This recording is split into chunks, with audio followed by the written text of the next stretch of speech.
porque daí fica disponível para vocês por aqui depois.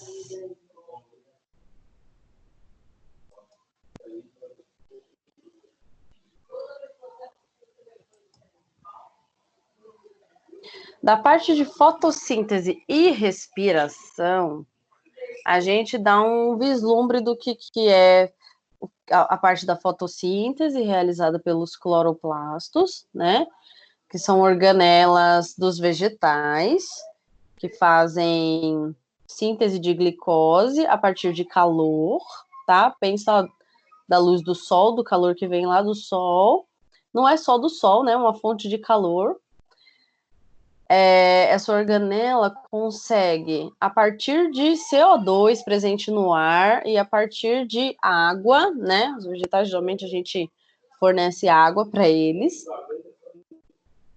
no solo, enfim, né? Ou a gente rega, ou a chuva, né? Enfim, eles têm acesso à água e que está presente no ar o dióxido de carbono, né? A partir disso, gente, com uma fonte de calor, essa organela consegue fazer um processo de fotossíntese, que é produção de glicose e oxigênio a partir de CO2 e água, né? Tendo uma fonte de calor participando desse processo, tá? Aqui nesse slide, a gente consegue exemplificar a troca que nós conseguimos fazer com os vegetais e com o meio, tá? Esse O2, esse oxigênio, essa glicose, né? Quem vai utilizar? Bom, nós, seres humanos, somos um belo exemplo de seres que precisam tanto de glicose como de oxigênio, né? É vital para a gente. Para que seja possível muitos processos metabólicos para a célula fazer, inclusive através da respiração celular, né? As nossas mitocôndrias, as mitocôndrias são organelas celulares responsáveis por produção de ATP, né? Aqui ela produz ATP, produz calor também, né? Mas para isso, ela principalmente utiliza oxigênio, tá? E a principal fonte de ATP que ela precisa é a glicose, tá bom? A gente faz a energia através de gordura também. Sim, nós fazemos.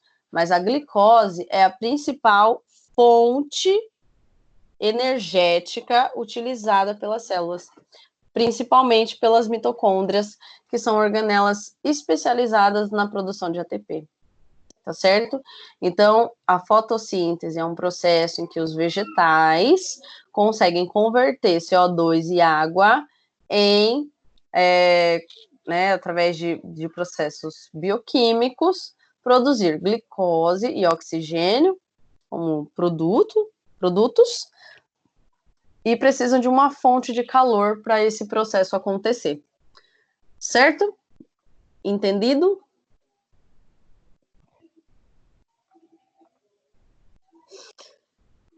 Ok. O que mais?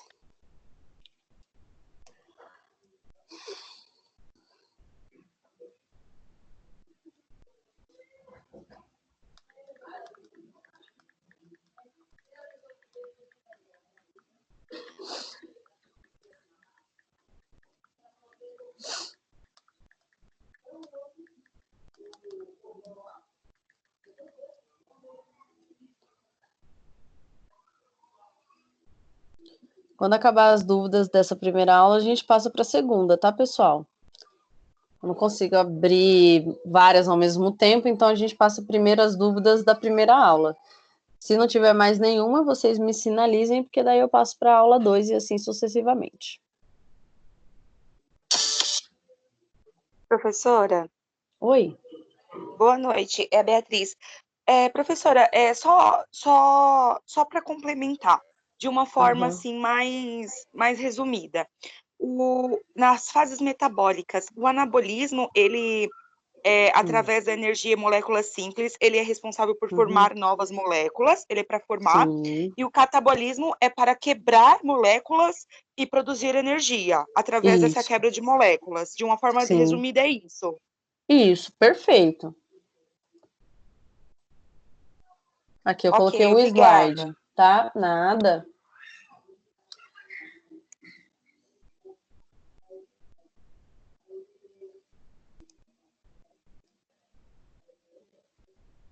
Tá. A parte do anabolismo, a Beatriz, né, já falou de uma maneira resumida, só que correta, tá? A gente repete, tá bom? Então, para o metabolismo acontecer, envolve dois processos, tanto catabolismo como anabolismo, tá?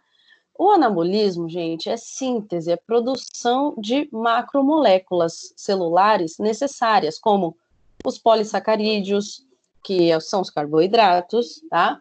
As proteínas, os lipídios e os ácidos nucleicos, tá? Falo sim.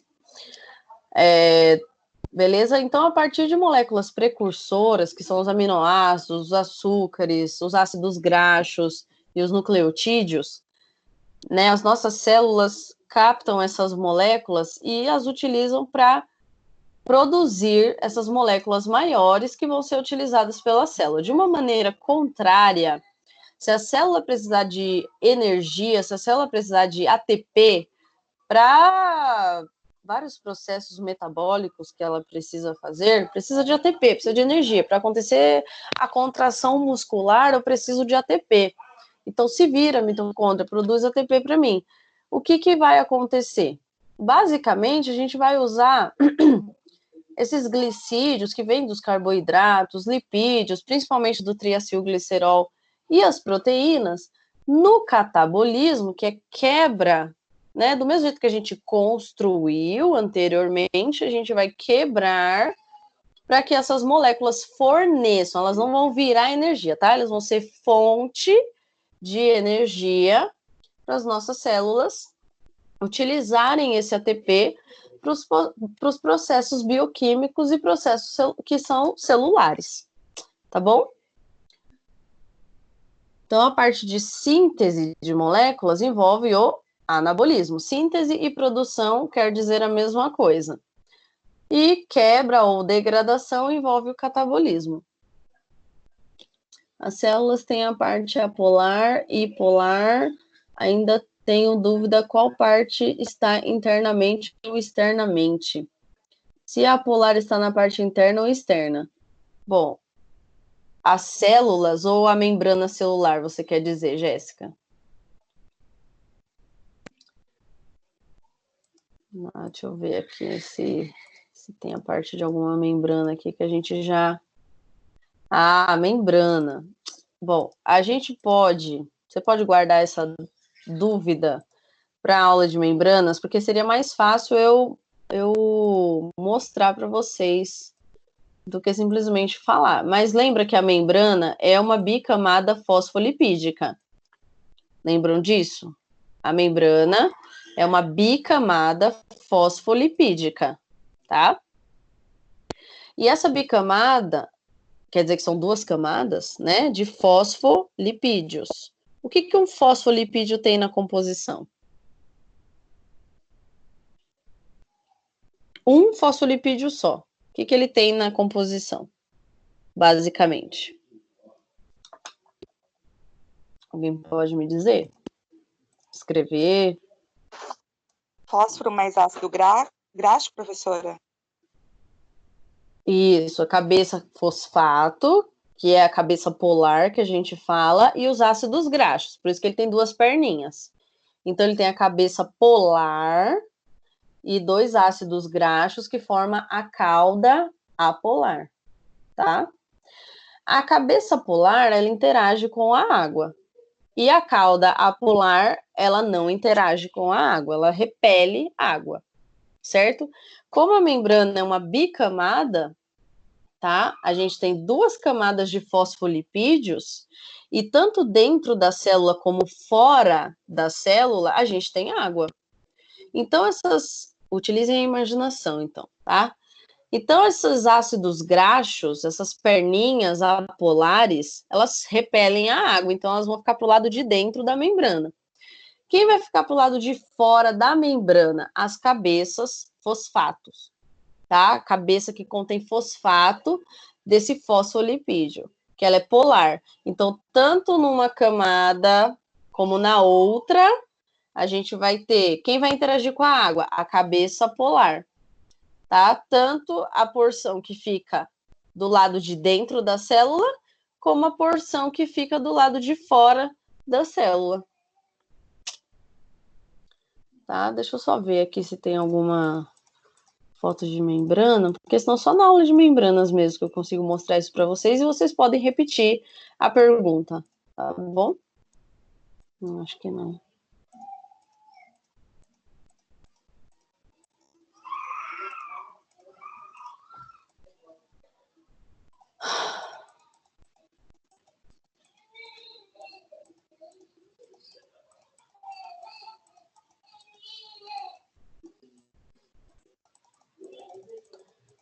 Pessoal, não tenho. Porém, vai ter foto de membrana bastante na aula de membrana, né? Que a gente fala bastante.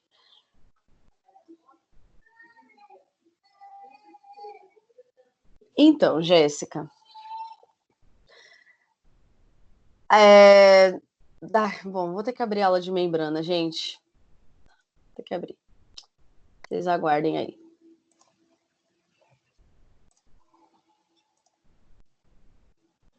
Não, Jéssica, lembra que é uma bicamada?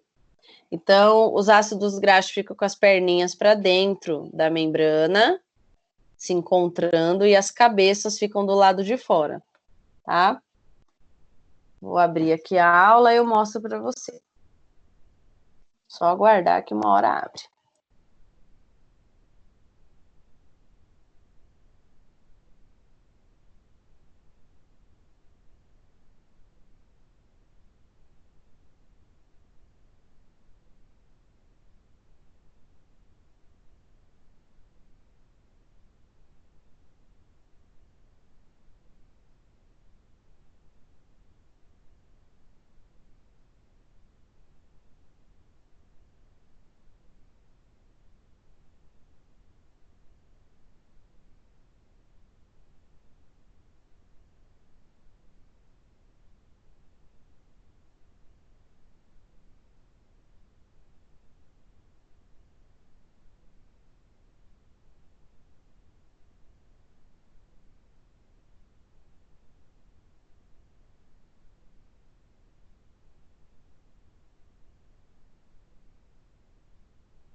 Tá abrindo, gente. Aguarda aí.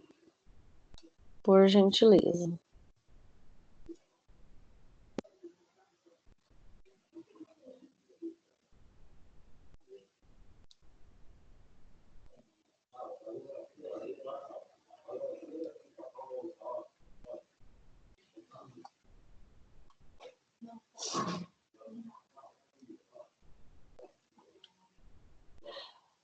Gente, qual que é o interno e qual que é o externo? A cabeça polar fica em contato com a água, tanto externamente como internamente. Olhem, uma imagem de membrana é uma bicamada fosfolipídica. Eu tenho uma camada e tenho uma segunda camada, por isso que eu chamo de bicamada. E a parte que interage com a água é a cabeça polar fosfato, tanto de uma camada como da outra. E daí uma camada tem a cabeça fosfato virada para dentro da célula e a outra camada tem a cabeça fosfato virado para fora da célula, porque quem interage com a água é a cabeça polar fosfato. Tá? Mas vai abrir a aula que eu mostro para vocês.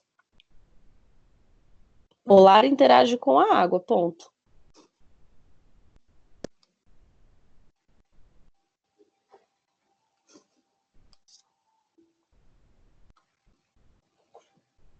A polar não gosta de água, por isso que a porção hidrofóbica é composta pelos ácidos graxos. Mas abrindo a aula eu mostro para vocês, sem problema.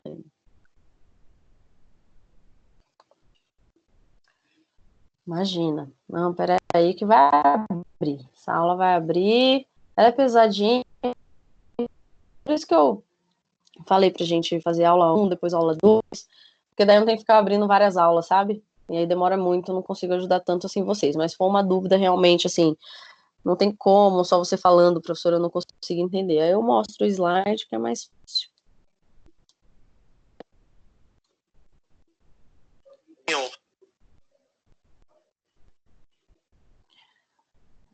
Tá indo, tá quase abrindo.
Carregando aqui, gente.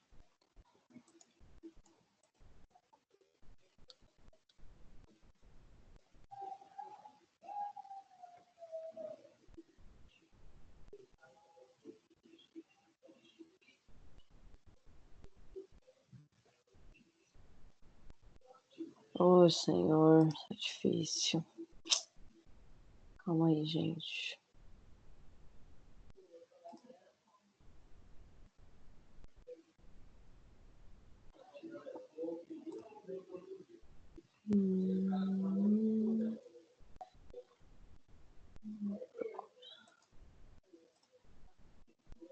Acho que eu vou...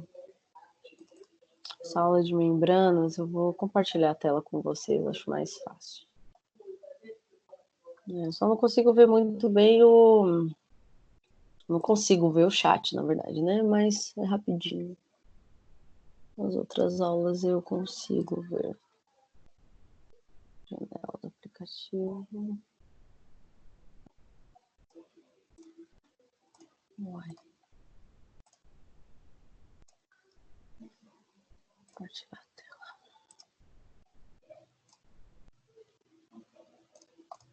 Uai, não mostra. Bom.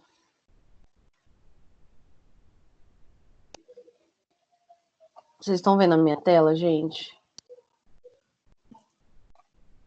Sim ou não? Sim.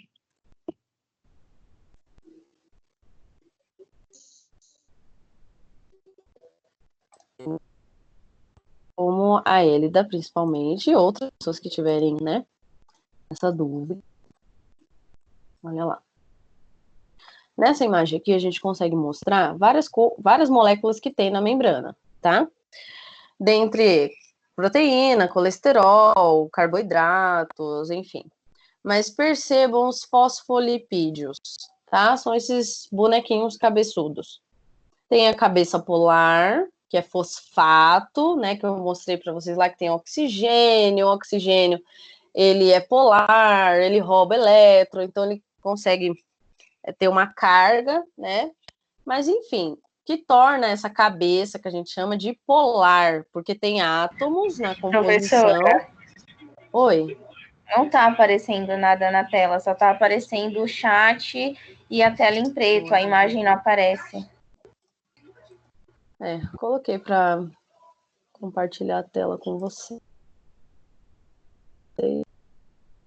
Ai, só um minutinho.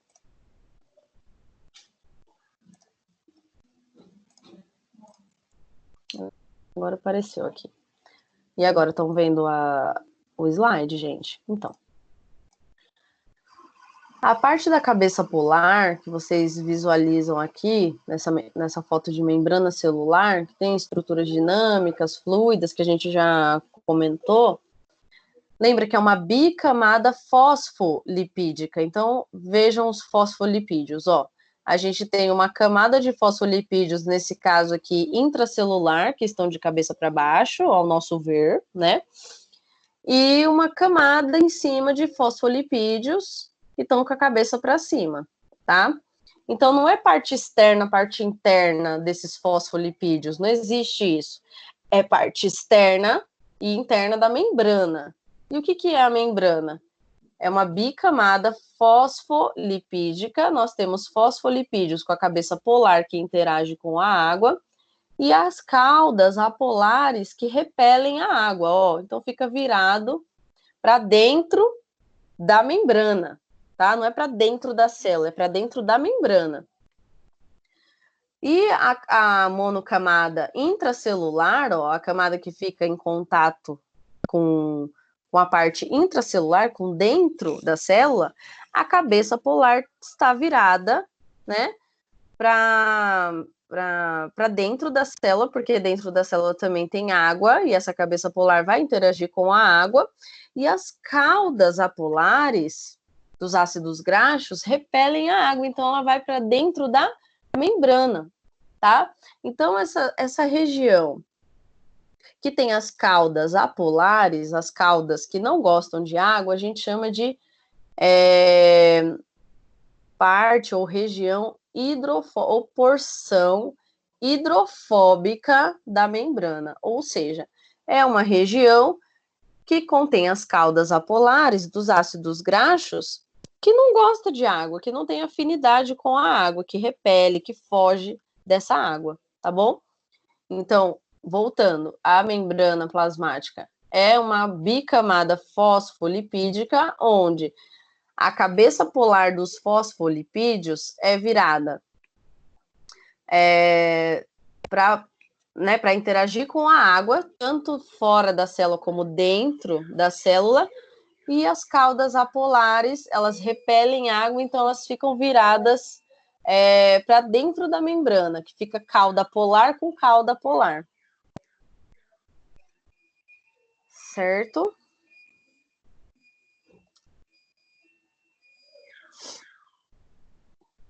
Beleza? Quem perguntou, deu para entender? Imagina. O que mais?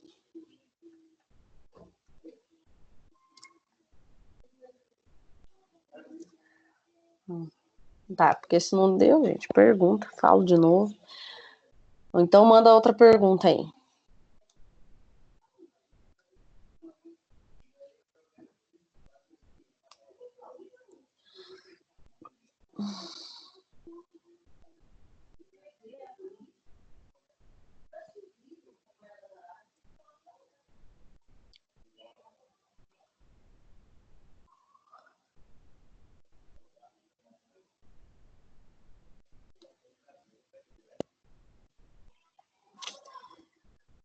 Ai, que bom, gente.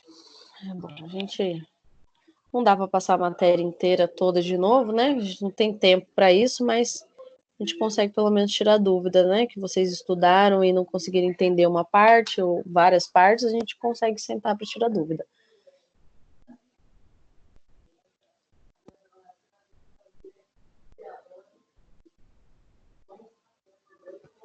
Tá, Raquel, que parte do metabolismo e do anabolismo? Você quer que eu volte lá naquele slide? Deixa eu abrir ele aqui. Da aula 1.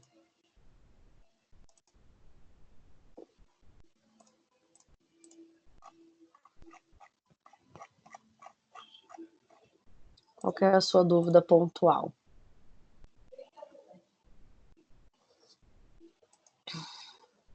Me fala aí, Raquel. E você, Maria, aguarda um pouquinho que a gente passa na proteína integral e periférica.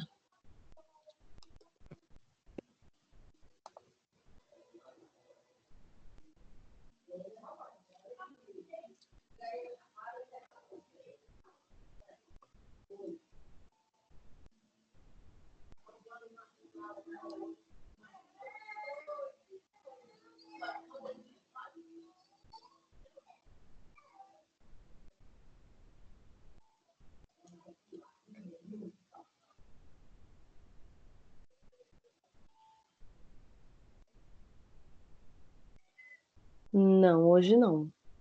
Nenhuma atividade. E aí, Raquel, a parte do metabolismo e do anabolismo, é só explicar de novo o que eu falei agora há pouco ou você tem alguma dúvida mais pontual?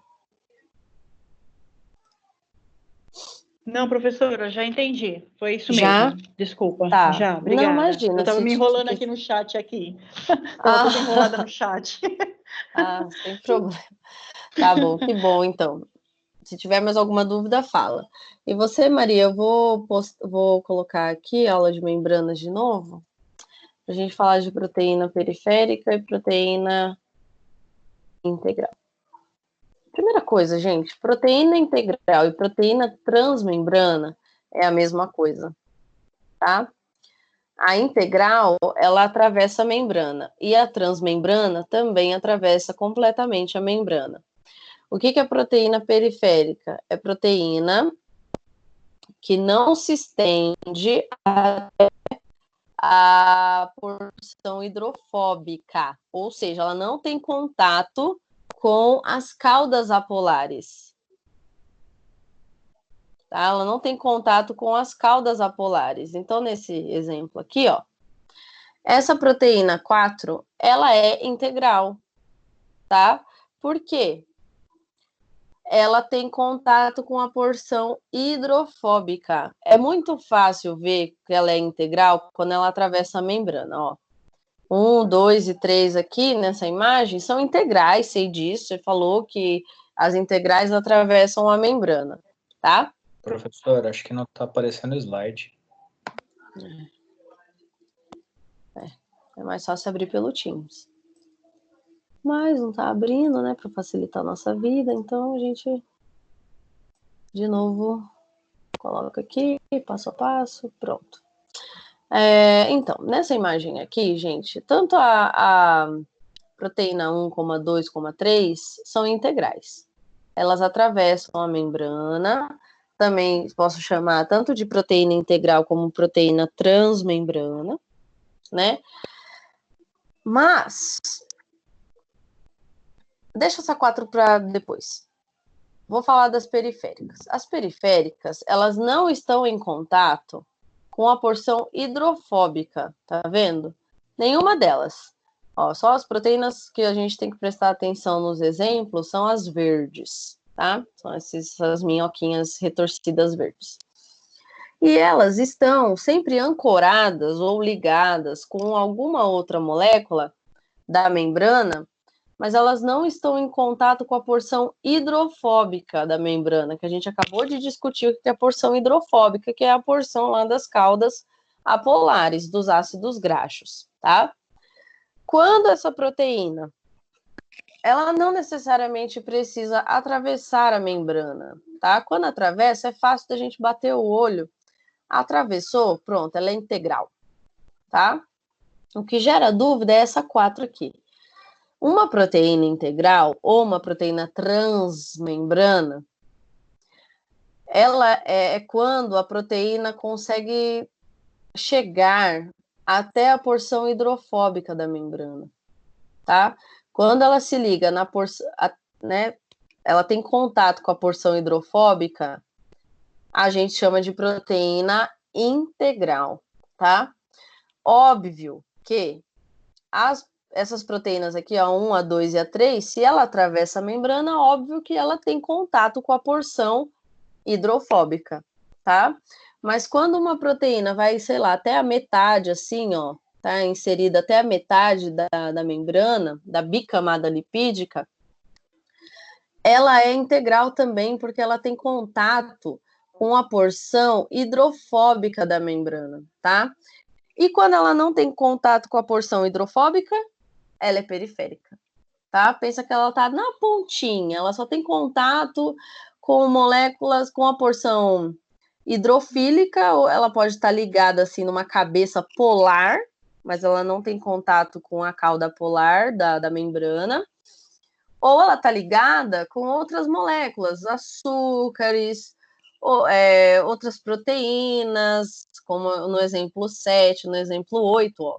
A proteína que a gente está falando, a verdinha, ela é periférica, porque ela não não tem contato com a porção hidrofóbica da membrana, tá? É isso. Sim, recebo. É que fica lá, às vezes eu não consigo abrir durante a aula.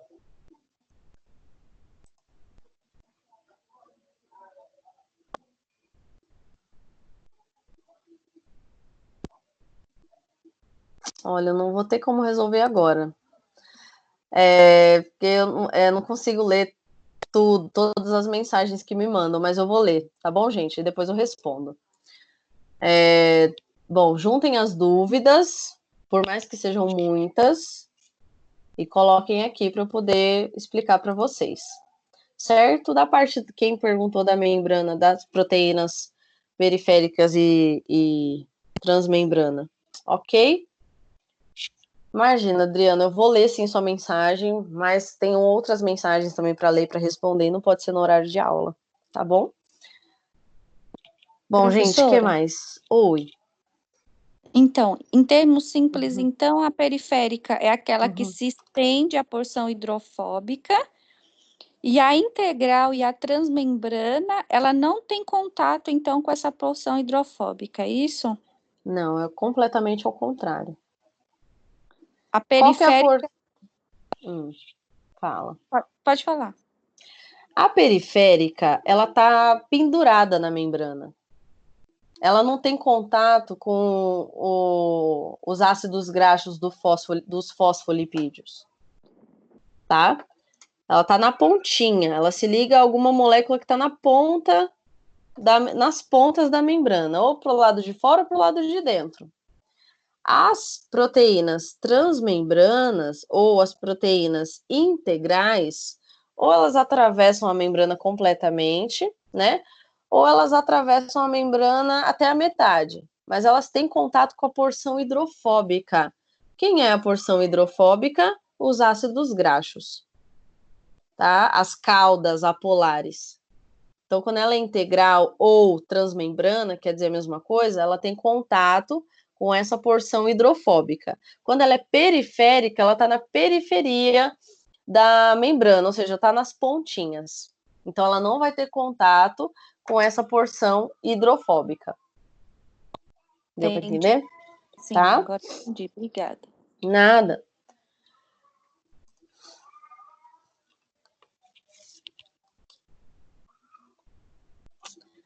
O que mais, gente?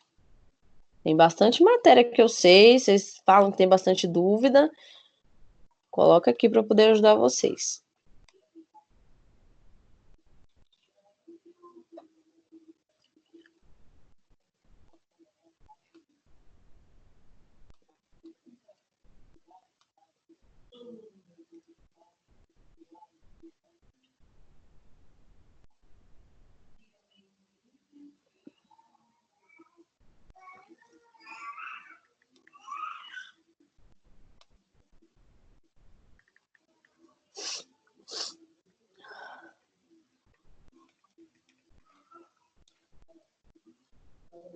Vocês não perguntaram, eu pergunto.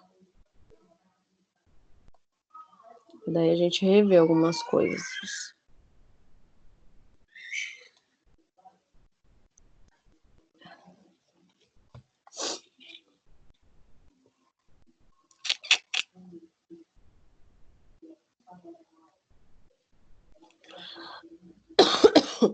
Ai, desculpa, gente.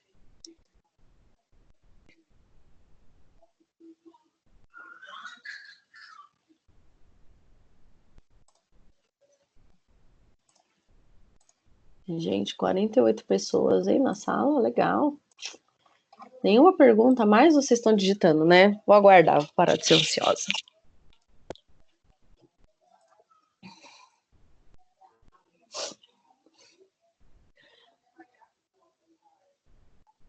Tá, canal iônico primeiro, depois sobre enzimas. Certo.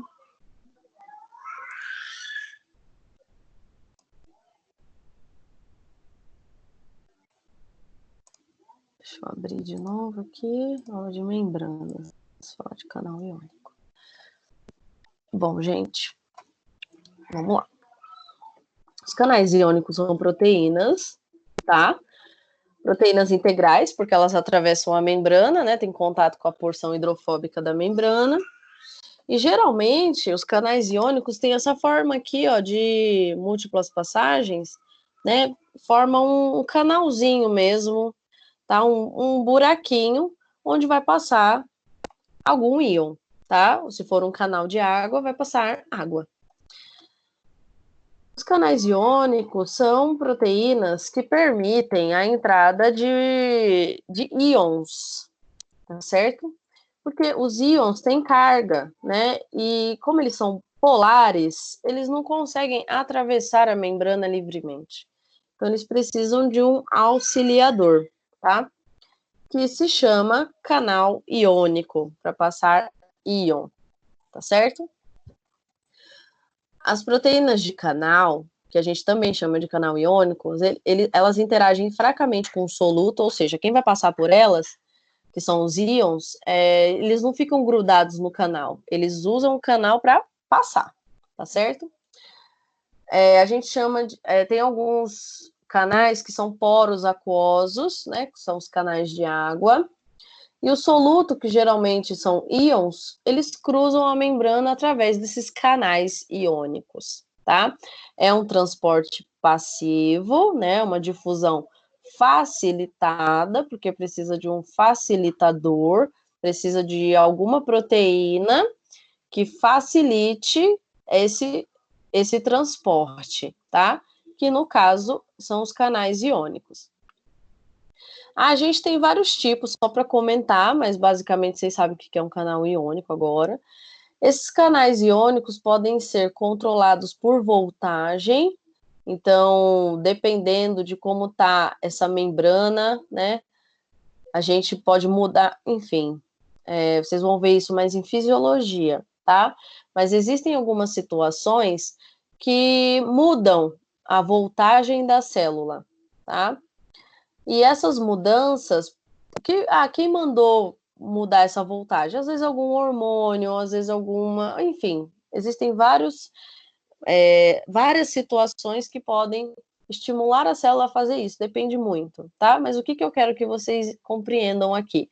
Que existem vários tipos de canais iônicos que, dependendo do estímulo, eles abrem ou fecham, tá?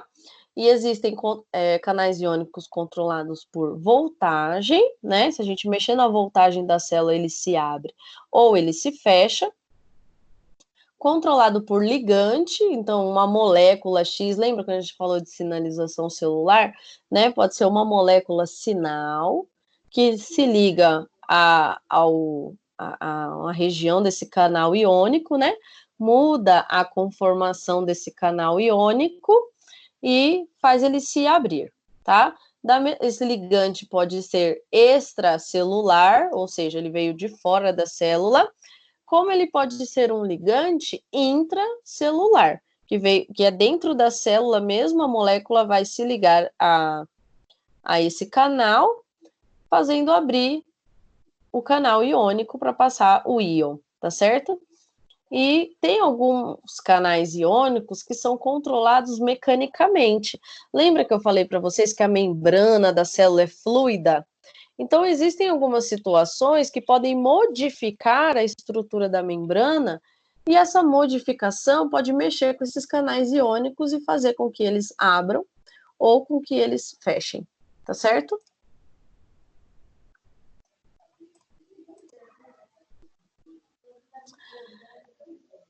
A parte das enzimas, vou abrir aqui,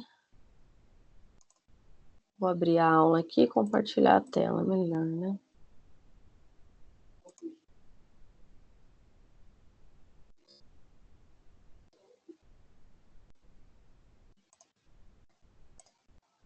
Enzimas. Bom, essa primeira parte aqui, então, eu vou pular.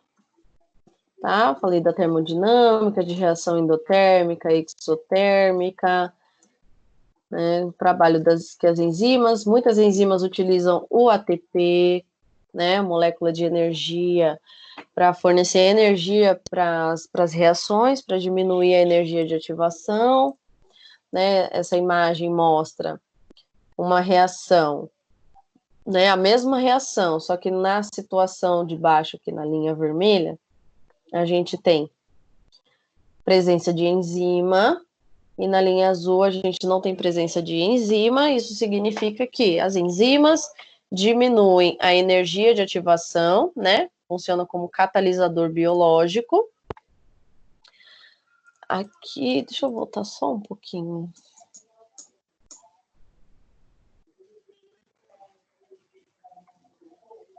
Aqui, no papel catalítico das enzimas. As enzimas são utilizadas como catalisadores biológicos, né? E elas interferem na velocidade das reações do nosso organismo. Então, gente, nós temos vários tipos de enzimas. Enzimas que adicionam fosfato, enzimas que retiram fosfato das moléculas, enzimas que transferem moléculas de um local para o outro, de dentro para fora da célula ou de dentro para fora de uma organela, tá? Essa aula de enzimas é para dar um vislumbre, assim, geral, para dar uma ideia geral, mas a bioquímica, basicamente, a gente vai falar muito sobre enzima, tá?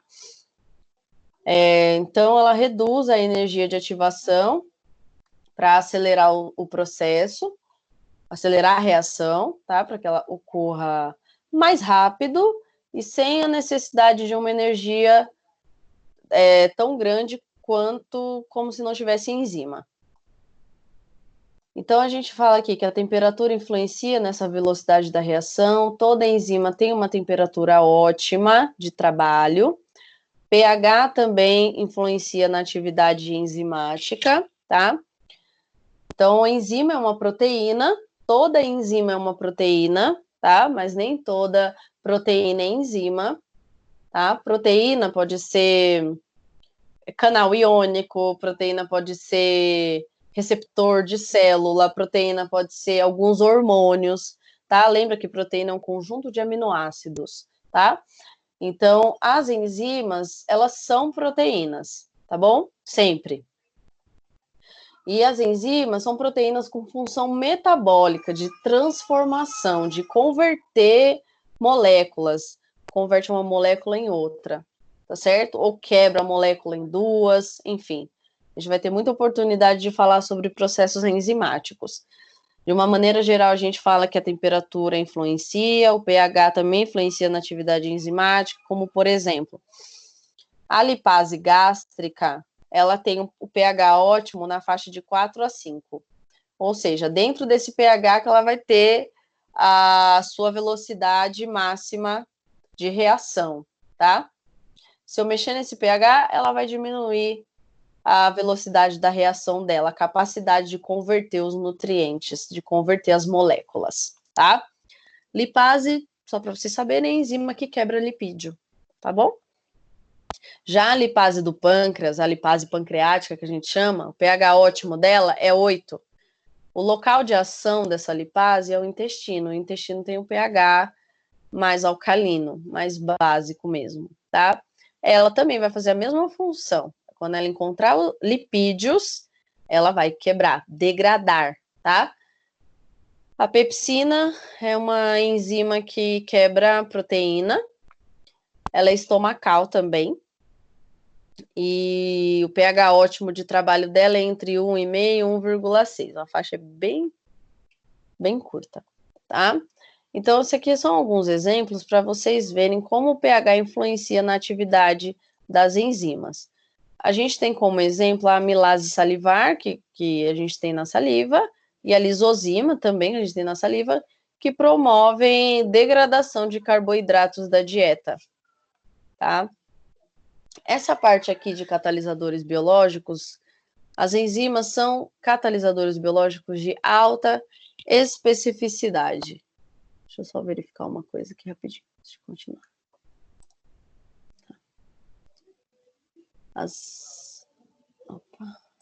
Pronto. As enzimas são catalisadores biológicos de alta especificidade. Significa o quê? Que elas são específicas ao substrato delas. Quem é o substrato? A molécula-alvo que essa enzima vai pegar para converter no produto, tá? Então, o substrato de uma enzima, nessa imagem aqui, ó, tá essa imagem, esse desenho verde, né? A gente tem o modelo do encaixe induzido, onde a enzima, ela tem o sítio ativo dela, que é o local da enzima onde o substrato vai se ligar, tá? O substrato vai se ligar para que ele seja convertido nos produtos, tá? O substrato, ele é sempre consumido na reação. A enzima nunca é consumida na reação. Ó, ela sai intacta, tá? Então, a enzima se liga ao seu substrato, tá? O modelo de encaixe induzido significa que não é igual ao modelo de chave e fechadura. Lembra que eu falei na sala para vocês que o substrato vai ligar perfeitamente com o sítio ativo da enzima, como se o substrato fosse a chave e a enzima fosse a fechadura, né? Não é tão rígido assim, são moléculas, elas são maleáveis. Então, já se sabe que o modelo mais aceito é o modelo do encaixe induzido. Percebam que essa imagem cinza aqui, que representa a enzima, ela não tem um encaixe perfeito com o substrato, tá? A parte que vai encaixar essa partezinha mais redonda aqui, ó, não é perfeito com o sítio ativo. Porém, a enzima tem essa capacidade de maleabilidade, né? Vai promover o encaixe induzido para encaixar com o substrato e produzir o seu produto, tá? Numa reação enzimática, a gente sempre tem enzima, substrato, tá? Presença de cofator, que a gente fala aqui das enzimas alostéricas, né? Os cofatores enzimáticos, eles auxiliam, né? O encaixe do substrato com o sítio ativo da enzima, tá? Lembra que sítio ativo é o local onde o substrato vai se ligar na enzima, tá? E aí, essa molécula, que é um cofator, ela é auxiliadora, né? Ela se liga junto com o substrato, né? O substrato, ele é convertido no produto ou nos produtos, tá? Tem essa possibilidade da enzima pegar uma molécula e converter em 2 produtos, tá bom? Aí, de novo, a enzima foi consumida na reação? Não. O cofator foi consumido na reação? Não também. Quem é consumido na reação? O substrato, tá bom? Aqui a gente fala da mesma coisa, ó, presença de cofator, que auxilia, né, no encaixe do substrato com sítio ativo, e a gente fala dos inibidores, que quando é um inibidor competitivo, esse inibidor compete, o inibidor está aqui em azul, esse inibidor compete com o substrato porque ele se liga no sítio ativo da enzima, tá? Repetindo, o inibidor se chama competitivo quando ele se liga no sítio ativo da enzima, competindo com o substrato, tá? Quando ele é não competitivo, significa que ele se liga em algum sítio alostérico da enzima, em alguma outra parte da enzima, mas que mesmo assim ele impede que o substrato se ligue, tá? Ele é não competitivo por quê? Ele inibe? Inibe, mas ele é não competitivo porque ele não compete com o substrato, tá? Deu para entender? Então, a inibição competitiva, o inibidor, ele compete pelo mesmo lugar que o substrato, tá? E a inibição não competitiva, o inibidor não compete pelo mesmo local que o substrato, porém os dois não deixam a enzima trabalhar. Beleza? Ai, gente, desculpa. Bom, vamos lá. Endocitose e exocitose.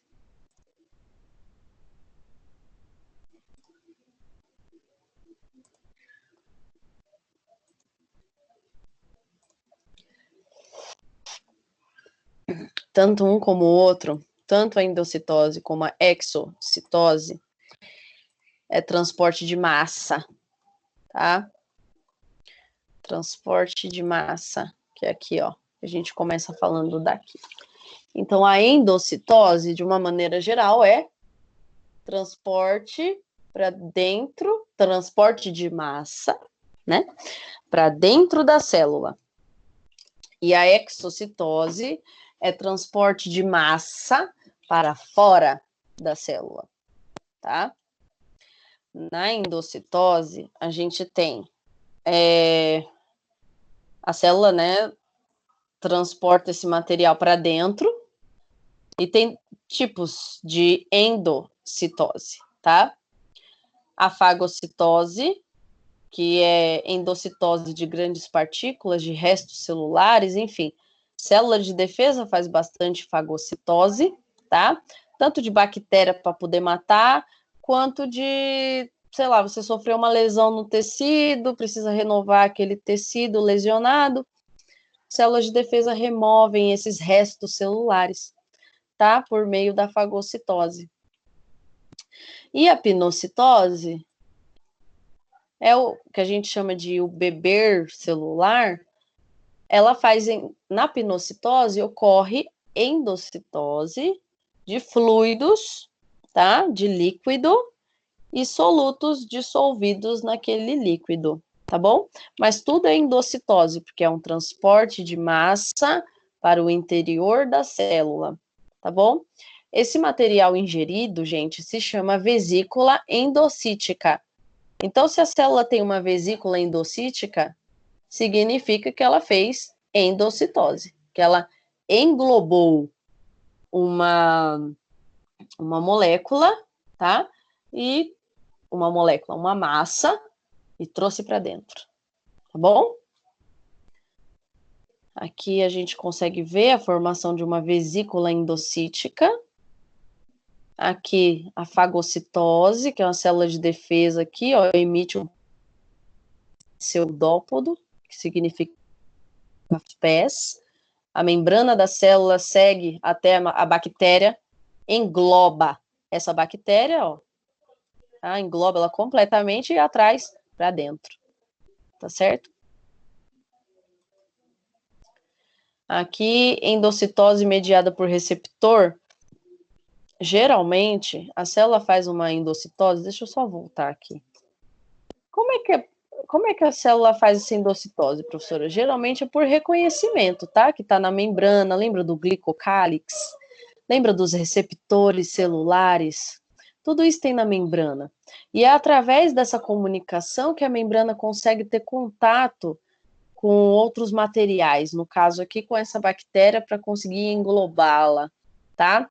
E através da membrana que a célula reconhece, opa, isso daqui é um corpo estranho, a gente precisa destruir, tá? Às vezes, as células fazem endocitose mediada por receptor, onde ela engloba a partícula, aqui a LDL, ó, lembra do colesterol ruim? Lembra por que é o colesterol ruim? Porque essa lipoproteína, ela leva colesterol para os tecidos, tá? Mas é um colesterol que a célula vai precisar, tá? É ruim quando ele está muito alto. Então, tá tendo esse transporte de colesterol para a célula, ó, chegou o colesterol. Esse colesterol precisa entrar na célula, tá? E aí, o que a célula faz? A LDL se liga no receptor, aí a célula faz a vesícula endocítica, ó, coloca tudo para dentro. Receptor junto com LDL, com tudo, tá?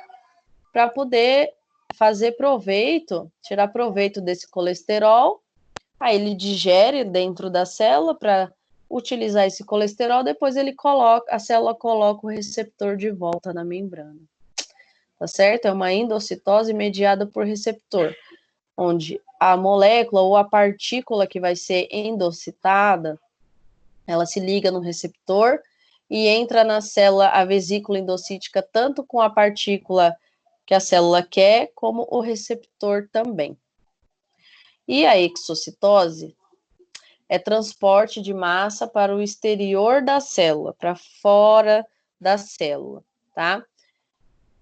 A gente fala de vias secretoras constitutivas, reguladas e direcionadas aos lisossomos também, tá? Da onde vem a exocitose, então? A molécula, né?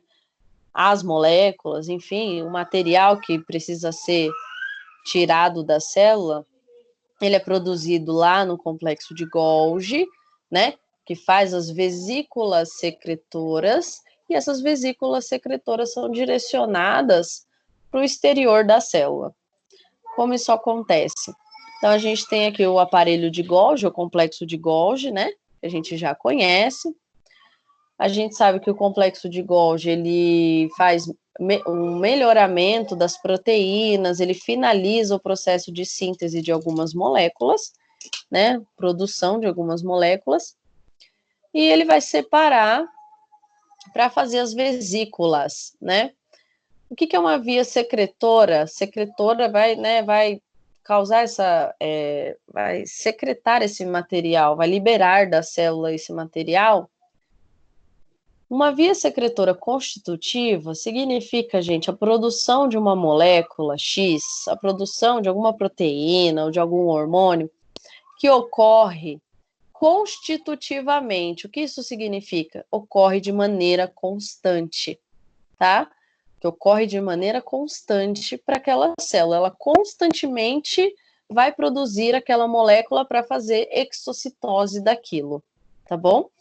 Agora, uma via secretora regulada significa que a célula só vai jogar esse material para fora, falando de uma maneira bem básica, tá? Significa que ela só vai liberar esse material, essa vesícula secretora, se a célula sofrer um comando através de um hormônio ou um neurotransmissor, tá certo? Beleza? Então, significa que a célula deixa de produzir? Não. A célula produz normalmente, mas ela só vai fazer a exocitose desse material se a célula sofrer um comando, né, um sinal com um hormônio ou um neurotransmissor, enfim, outro tipo de molécula que fale assim para a célula, ó, libera essa vesícula, tá? Secreta esse material, porque precisa, tá certo? Então, a exocitose, a gente também trabalha com algumas moléculas que são direcionadas aos lisossomos, que é para serem degradadas, tá? Isso pode acontecer também. Se for direcionado aos lisossomos, lembra que os lisossomos são organelas que têm enzimas digestivas, né? Para fazer digestão, para fazer degradação de moléculas. E se essa vesícula for direcionada aos lisossomos, é para fazer uma digestão, é para poder degradar, né? E entra a via secretora constitutiva, que é a produção e secreção de um material, de uma molécula, ou enfim, de várias moléculas, que ocorre de maneira constante pela célula, e a via secretora regulada, que o material só é secretado, só é liberado da célula mediado por um sinal hormonal ou de neurotransmissor ou por outra molécula que dê esse comando para a célula, tá? Aqui dá para a gente ver tanto um desenho como uma micrografia eletrônica, tá? Da célula beta pancreática, secretando, né, a insulina que ela produz, mas no momento certo, quando a célula recebe o sinal de que chegou glicose, que você se alimentou de glicose, tem glicose no seu sangue, que o pâncreas vai ser estimulado a liberar essas vesículas de insulina para o teu sangue, tá certo? Isso é um exemplo de exocitose. E aqui, outro exemplo de exocitose é uma célula de defesa, os mastócitos, que tem bastante vesícula de secreção com histamina, que é uma molécula importante na alergia, na inflamação. E quando essa célula recebe o estímulo, ela libera todo esse conteúdo que ela está guardando dentro dessas vesículas, certo?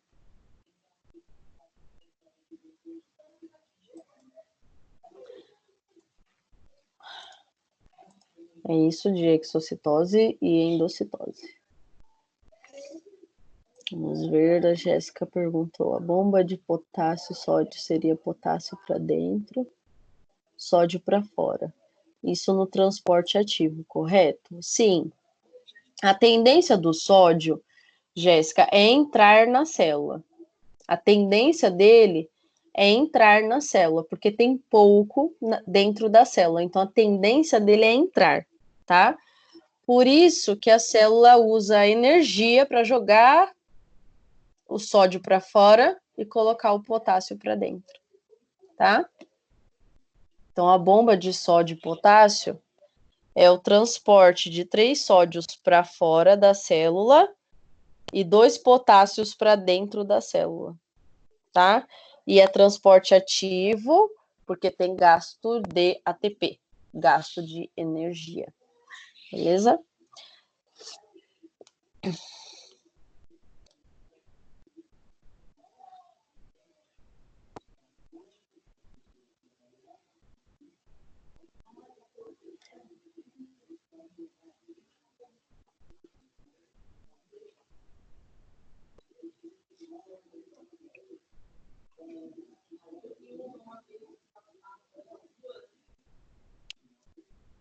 O que mais, gente?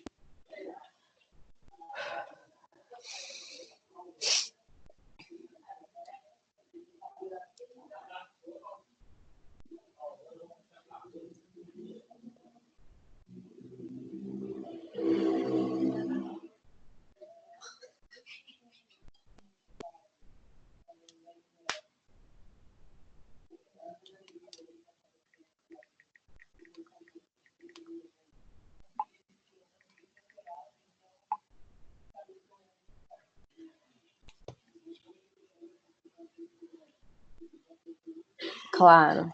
Deixa eu abrir aqui a aula.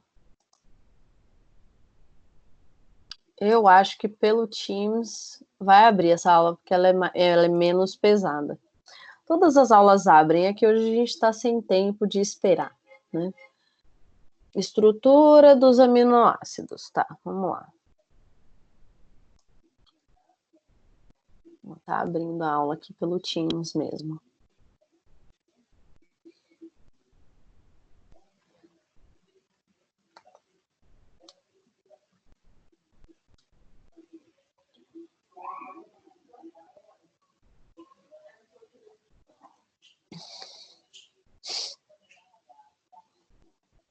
Aguarda só um pouquinho, gente.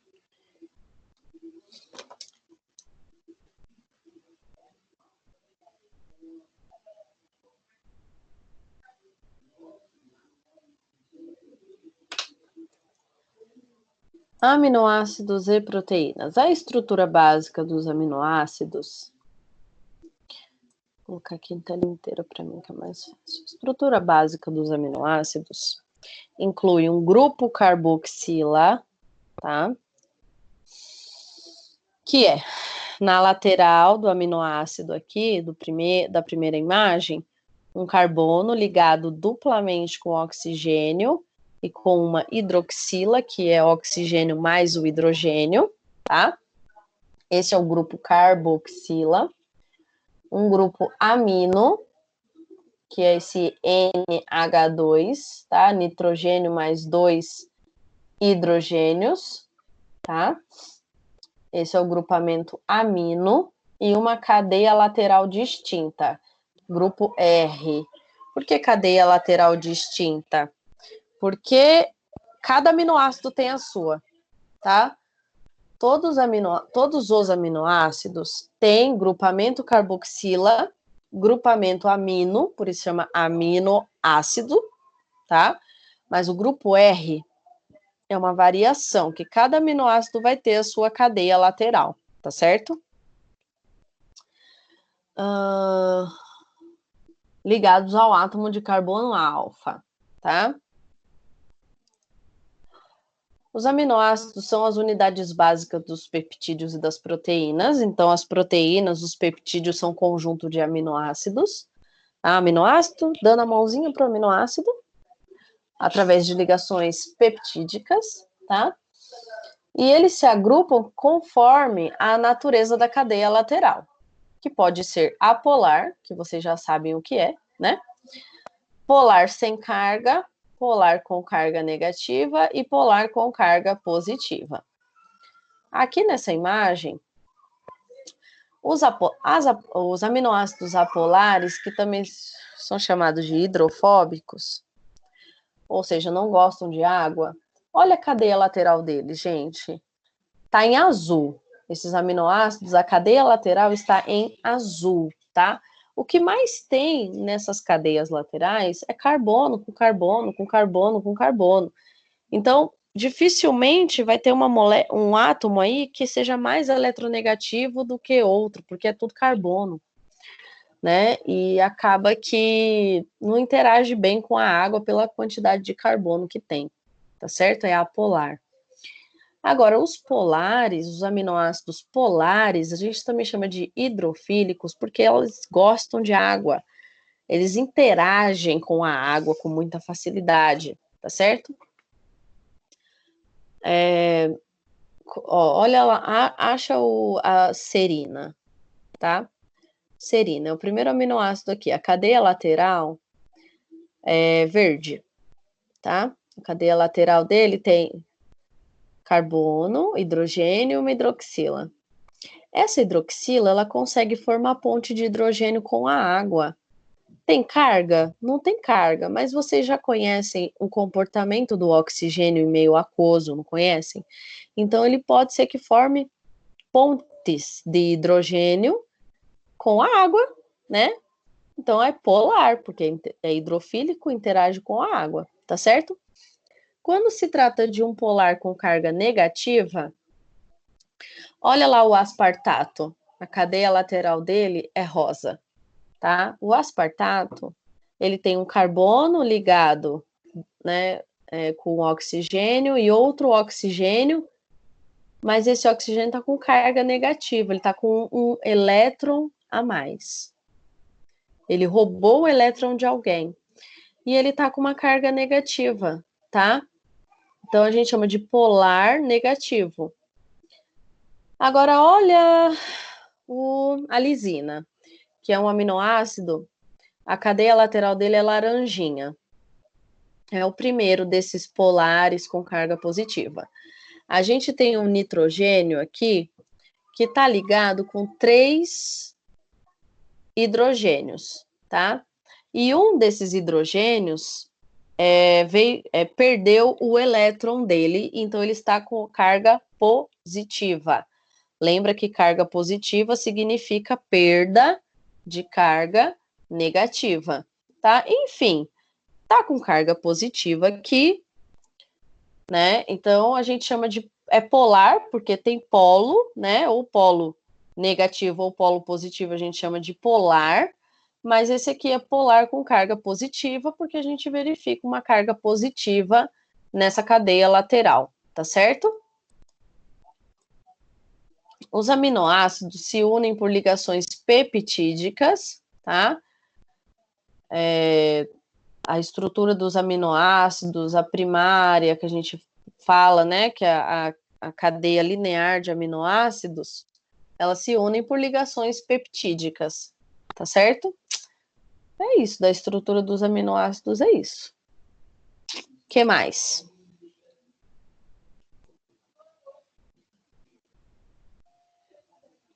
A Jéssica perguntou aqui. Quer dizer, afirmou alguma coisa, deixa eu ler. A diferença entre a difusão simples e a difusão facilitada no transporte passivo é que na simples utiliza um soluto e na facilitada é que precisa de um outro componente para passar pela membrana. Não, todos os transportes vão ter solutos, tá? A diferença, porque o soluto é uma molécula que está dissolvida, né? E que essa molécula precisa ser transportada, tá, Jéssica? A diferença da difusão simples é que essa molécula, ela se difunde pela membrana livremente, ou seja, ela simplesmente passa pela membrana, pela bicamada fosfolipídica, sem ninguém interromper, sem nenhuma dificuldade. Ela atravessa a membrana sem precisar de ajuda, tá? Na difusão simples, a molécula se difunde livremente pela membrana. E na difusão facilitada, eu preciso de um facilitador, que geralmente envolve um canal iônico, uma proteína transportadora, um carreador, tá? Que é uma proteína que vai fazer esse transporte, que vai facilitar esse transporte, beleza? Para poder passar pela membrana. Então, na simples, a molécula passa livremente pela membrana e na difusão facilitada, a molécula passa pela membrana através de um facilitador, que pode ser um canal, um carreador, uma proteína que vai realizar esse transporte.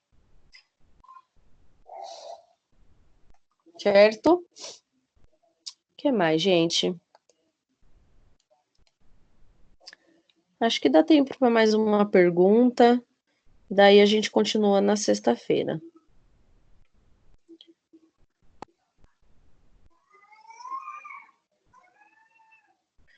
Nossa.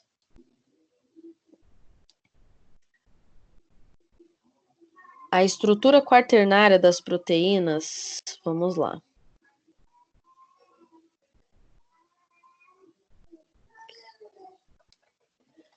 Estrutura quaternária das proteínas. A gente tem a primária, né? Que é a estrutura linear, a secundária, que é arranjos regulares da cadeia polipeptídica, os aminoácidos interagem, as cadeias laterais, forma alfa-hélice e folha beta. A terciária é o dobramento da proteína, né? A estrutura tridimensional. E a quaternária, gente, é simplesmente quando mais de uma estrutura terciária se unem, tá? Então, eu tenho uma estrutura terciária, outra estrutura terciária, ela se une. Então, eu posso ter uma proteína na estrutura quaternária que tem 4 estruturas terciárias na composição. Como exemplo dessa imagem, a gente vê 4 estruturas, né? Quatro cadeias polipeptídicas, tá? Ou seja, 4 estruturas terciárias, que a gente sabe que a terciária ela é tridimensional, ela é dobrada nela mesma, né? Então dá para a gente ver essa estrutura terciária que tem 2 beges e 2 azuis, né? E o que é a estrutura quaternária? Simplesmente a interação entre diferentes cadeias polipeptídicas, tá? Olha aqui essa imagem. A gente tem estrutura primária, secundária e a terciária. Estão vendo? Né? A terciária tem essa estrutura tridimensional porque ela se dobra nela mesma praticamente, né?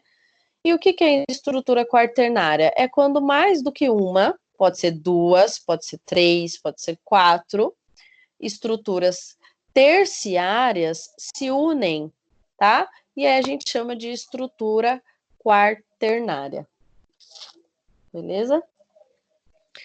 Essas proteínas fibrosas que eu mostrei para vocês, né? Essas fibras, ó, que a gente vê, algumas proteínas, se vocês me perguntarem, professora, mas todas as proteínas chegam na estrutura quaternária? Não, nem todas, tá? Existem algumas proteínas que podem ficar na estrutura secundária? Algumas. Existem algumas proteínas que podem ficar na estrutura terciária e ter função? Sim, muitas, tá? E muitas na estrutura quaternária. Então, a gente pode ter tanto proteína fibrosa, né, que formam cadeias de fibra, como o colágeno, por exemplo, como se formasse cabo de força mesmo, para sustentação, como a gente pode ter proteínas globulares, sabe? Proteínas que a cadeia polipeptídica é toda dobrada nela mesma, conferindo uma conformação específica para a proteína conseguir ter a sua função biológica. Beleza? Professora, Gente, diga. Tô ouvindo. a senhora tinha dito que na quaternária acontece algo diferente do que nas outras. Eu não me recordo exatamente o que é. Exatamente. Seria quebra? Não lembro bem. Não, é que assim, a gente vai imaginando pela matemática, né?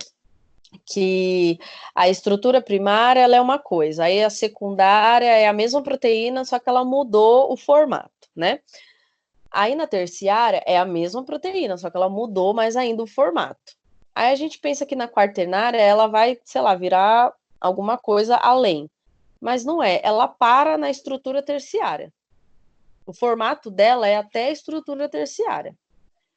A estrutura quaternária significa que é a junção de estruturas terciárias, entendeu? Aquela estrutura terciária, ela não vai se modificar mais. Para ela virar uma quaternária, ela precisa se unir com outra, pelo menos, estrutura terciária. Ah, tá bom, entendi. Então, assim, Tá.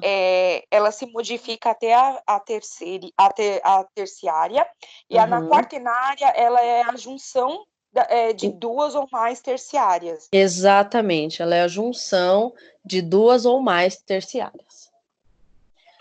Ok, obrigada, professora. Nada.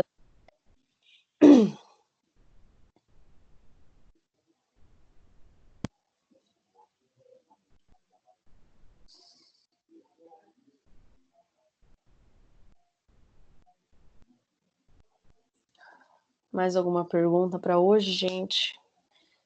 Acho que ainda dá tempo.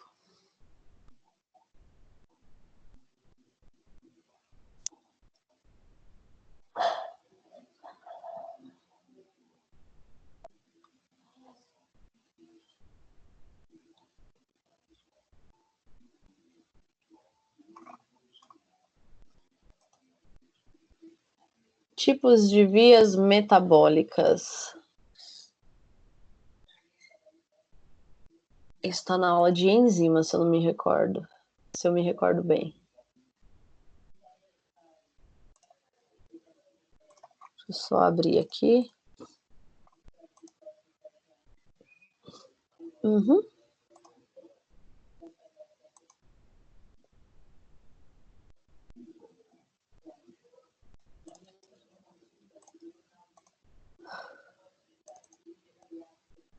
Deixa eu só abrir aqui rapidinho. Eu já explico.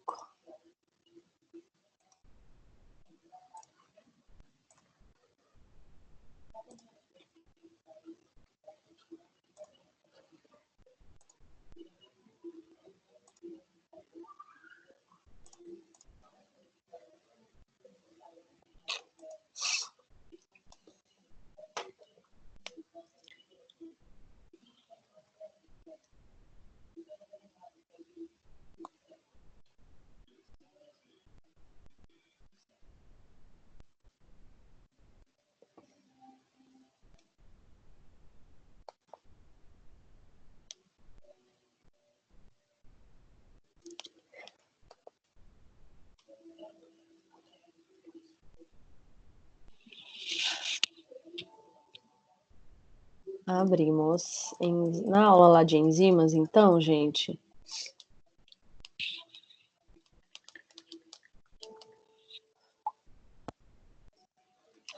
Na aula de enzimas, a gente fala sobre as vias metabólicas. Bom, isso é uma introduçãozinha de bioquímica metabólica, tá, gente?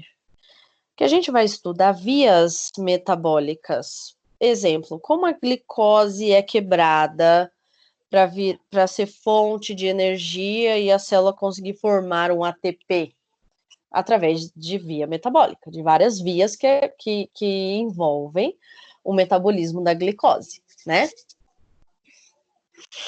Beleza? Existem tipos de vias lineares né, desculpa, de vias metabólicas que são lineares, ou seja, né, é reto, né, um substrato inicial sofre a ação de uma enzima, aqui representado pela seta, sofre a ação de uma enzima e é convertido aqui no produto B. Agora, esse produto B, ele vai ser o substrato da próxima enzima. Aí a enzima vai converter o produto B em produto C, tá? Lembra que as enzimas fazem isso, transformações. Agora o produto C vai ser substrato da próxima enzima, tá? O produto C vai ser substrato da próxima enzima. Aí essa próxima seta vai converter, é uma enzima e vai converter o C no D de dado, né? E finalmente o D vai ser convertido no produto final. Toda via metabólica tem um substrato inicial, que é o substrato que vai iniciar o processo da formação do produto, tá? E as reações que ocorrem entre a formação do produto a partir do substrato inicial, a gente chama de intermediário metabólico. Tá certo? Quando a gente fala tal molécula é um intermediário metabólico de tal via, significa que ele é uma molécula que entra ali no meio do processo, tá?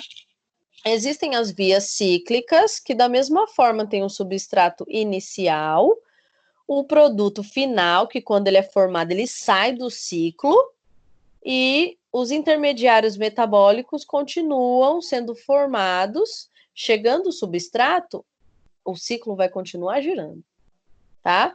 Então, são vias cíclicas, tá?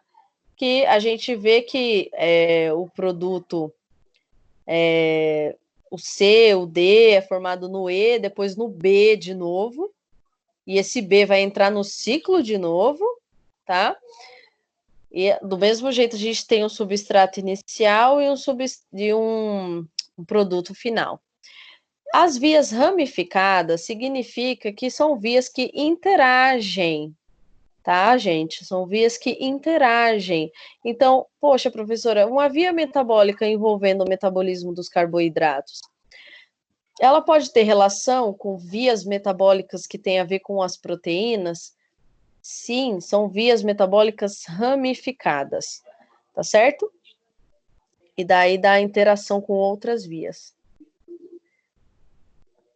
Ai, Raquel, ficou ruim só agora? Pelo menos agora já tá no final. A gente continua na sexta-feira, tá, gente? Pode ser? Quer dizer, né? Nossa aula tá no fim. Então, eu vou dar algumas dicas para vocês para sexta-feira, tá? Vou só finalizar aqui a aula já para ir gravando a aula para deixar disponível para vocês.